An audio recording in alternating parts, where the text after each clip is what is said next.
Are they? Off the west coast of West Cork, which is the largest county in Ireland, the Republic of Ireland, there is an island called Horseshoe Island. And recently it sold for 5.5 million.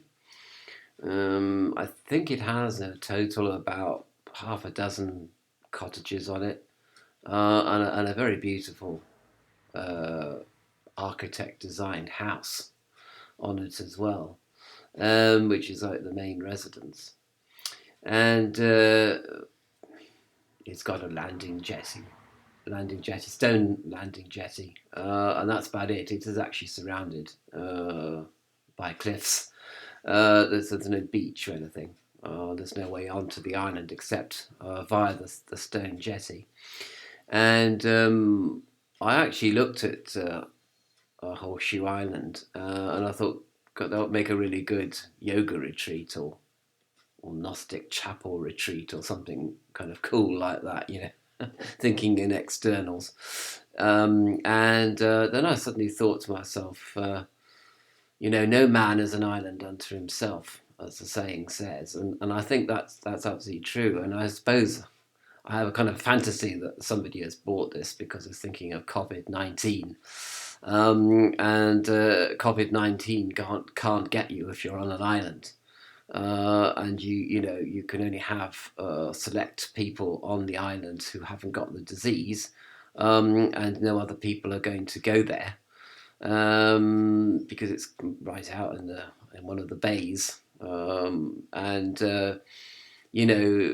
you could be self-sufficient there. And I mean, I just thought originally of having a retreat for the summer, and then retreating from the island in the winter, because let me tell you, West Cork in Ireland in the winter is not a great place to be. Okay, you're safe from the virus, you're safe from the bushfires of Australia, you're safe from earthquakes and tsunami.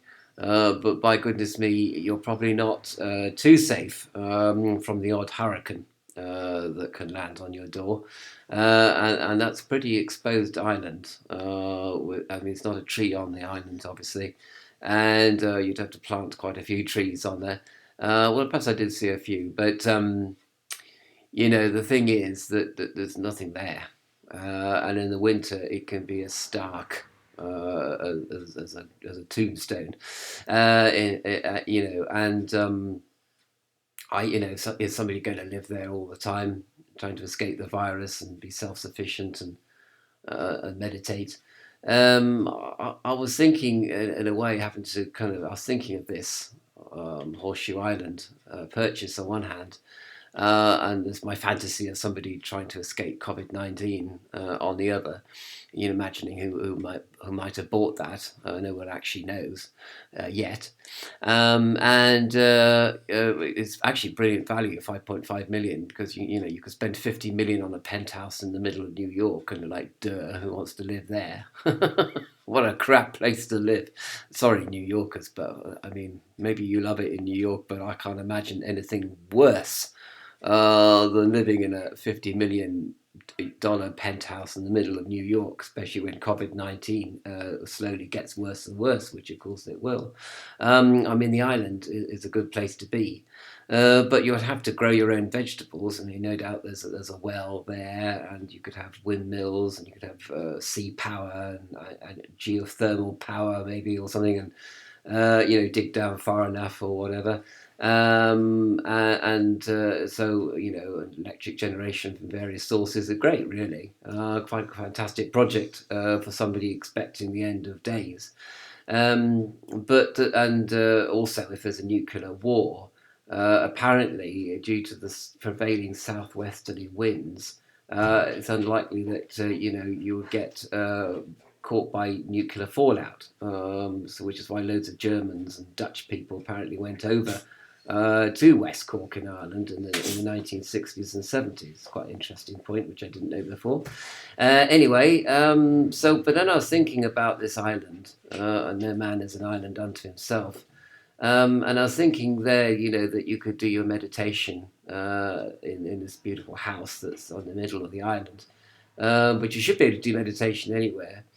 And I don't really know how to sort of segue this to a discussion about meditation in general, because I see, it seems that when I first started getting into New Age things and meditation and yoga, I only did it to rebel. I did it to be naughty. I did it to be rebellious. I did it because people wouldn't approve of what I was getting into. This is right back in the 1970s and early 80s. That's the only reason I did it. Completely insincere reasons, if ever there was an insincere reason, simply to be rebellious and punky and naughty.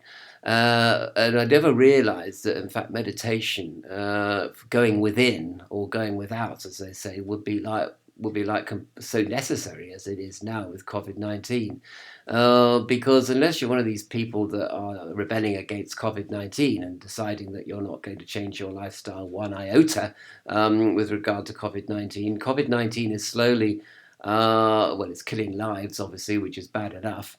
It's also killing culture. It's also killing the whole idea of going out and being free and having a gay old time, clubbing and drinking and driving and taking drugs and going to nice restaurants and having nice food and going to shopping malls and going to beautiful what do you call them, food shopping malls, and Walmarts and all that, and having a great time shopping. All that's going to go by the by slowly. Our civilization is going to change because it's likely that there will not be a vaccine for many years, and even if there is, a lot of people won't take it, and a lot of people will be afraid of it. So COVID-19 is going to be having a jolly old time for the foreseeable future. It could be literally from 5 to 10 years. And over that decade, of course, a bit like the Thatcher-Reagan decade of the 1980s, people's lives, people's consciousnesses are going to change in that time. And we're all going to be pretty miserable. I was just in contact with somebody who's going to a funeral next week, and they won't be able to touch each other or hug each other or sing, to be sitting apart from each other, social distancing. And this is at the actual funeral itself, and there will only be 10 to 15 people actually at the funeral because of the restrictions. And this could well go on for the foreseeable future. It could actually get worse, in fact, and there could be more lockdowns, complete lockdowns, partial or complete. So COVID-19 is threatening our society. It's threatening sort of what it means to be a Westerner and to be a gay old Westerner and have a jolly good old time all the time. And that's going to be a bit of a bummer, really. And you're just not going to be able to find happiness in external objects and things to buy and food and going out shopping and going out wining and dining and clubbing and pubbing and barring and going to festivals and free festivals and music festivals and music concerts and all the things and theatre and all of it, street theatre and all that kind of stuff. It'll all be gone. Slowly but surely, all fragmented, let us say, at the very least. And you're going to have to go within to find joy and peace and happiness within your meditation, or within prayer, or within solitary ritual, or solitary prayer for that matter. And you're going to have to come into a relationship with God, and that God is going to have to be within you rather than externally represented by churches and robes and candles and incense and all the good stuff that we enjoy. And one thinks of Knock, the place in the north of the Republic of Ireland, which is virtually closed down now. And there's a big basilica at Knock, which is supposed to seat over 3,000 people for the masses that are normally held 5 times a day. And there will only be literally about possibly 200 people allowed to do a mass, and that mass will be celebrated literally about twice a day. And of course, there's a lockdown, all that will be gone as well. And considering that the infection rate in Ireland is going back up to 2 again, it's quite likely, which is a doubling of cases every 2 weeks, it's quite likely there'll be a full lockdown, in which case there won't be any religious ceremonies anywhere at all. No weddings, no funerals, no nothing. And you're going to have to find prayer within. You're going to have to, you're going to be in four walls. You're going to be like in a prison, a sort of cultural prison, a sort of artistic prison, if you like, cut off from other people around you and cut off from your friends and loved ones and family. And the only way you're going to survive this is by going within. There was a group of people actually that were put in a little box prison in Siberia by the Soviet Union. And there were six of them in this tiny little cell. And they all just did meditation all every day. And they formed a sort of group consciousness as a result of their meditation. And they had incredible experiences, and they went off astral traveling and went to extraordinary places in the universe, and met extraordinary people, and I mean it's just amazing. They had an amazing life, even though they were restricted to this little prison cell in the middle of Siberia, put there by the Soviet Union, and they had to go within. Of course, they went within in a group setting, obviously, and you might not have that luxury, but you're still going to have to go within or go without. And I never thought I would get to the day when I really had to practice meditation, when I had to do this for real. As I said, I would just started off in life doing it for completely insincere reasons, and now I'm jolly well having to do it for real. I mean, I don't live the good life. I'm not a self-sufficient farmer. I only have an acre of land, and although I could develop that for self-sufficiency if I really tried, but I'm not much of a gardener. And my mum, who's dead now, she could grow anything, but she's no longer around to help me grow things like she used to. And I'll certainly miss her for her green fingers, that's for sure.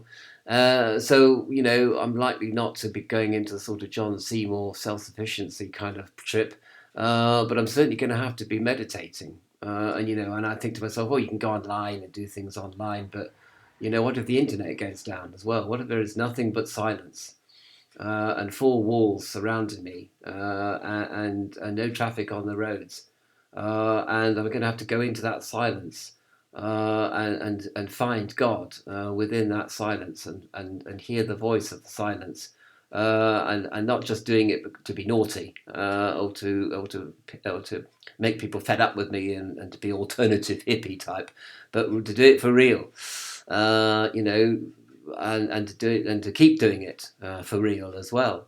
So COVID-19, in fact, is a slap in the face for all of us. But for people like me, who are going to have to find the spiritual life for real, in a sincere kind of way, it's a big slap in the face. But perhaps it's the best thing that could have ever happened to me, in fact, when I stopped to think about it for any length of time. But the trouble is, I at the moment, I'm sort of in shock, and like you and everybody else, I'm fed up, that there aren't external jollies jollying me along, and I'm going to have to go within in order to find inner joy, and that's going to be a tough one. But I don't have a choice in the matter. COVID-19 is going to make sure I don't. I have to do that, or go mad, literally. So I leave you with this with this little topic. On my little island that I've drawn here, my little horseshoe island off the west coast of Ireland, and maybe we're all going to have to find little islands within ourselves where we can go to escape COVID-19, because we can't all go and live on his island, can we? It's too small for that.